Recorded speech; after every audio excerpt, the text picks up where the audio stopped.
Tumbang preso o tumbang lata. Ano nga ba ang tumbang preso? Ang salitang tumbang preso ay nanggaling mismo sa salitang tumba at preso na ibig sabihin ay tumba ang preso. Ito ay nagsimula lumaganap o sumikat sa lugar ng San Rafael, Bulacan.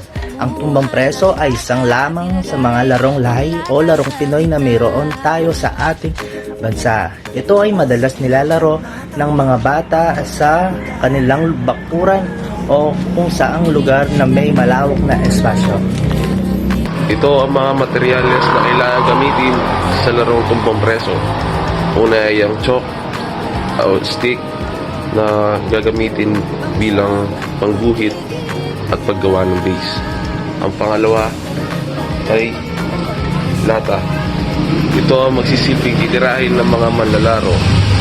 At ang pangatlo ay ang tsinelas. Ito ang gagamitin pantira sa lata.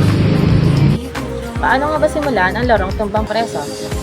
Una, kailangan natin sundin ang mga rules nito at mga dapat na gawin. Una, kailangan natin ng taya o tinatawag natin preso. Lahat ng miyembro ay hawak ng kanilang mga tsinelas at ihahagis ito sa linya. Kung kaninong tsinelas ang pinakamalayo sa linya, siya ang magsisilbing taya. Ngayon, ang taya ay tatayo sa loob ng bilog.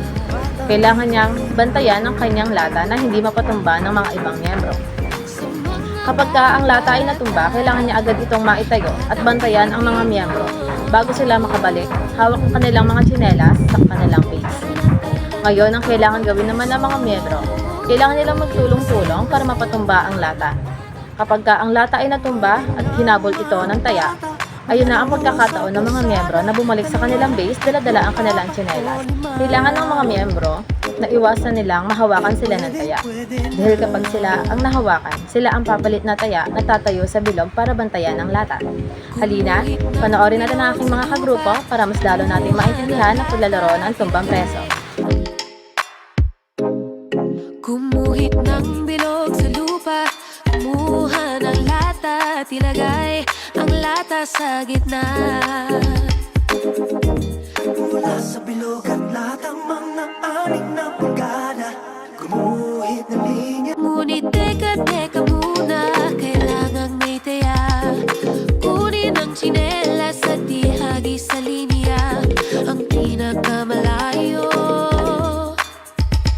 Ang siyang magiging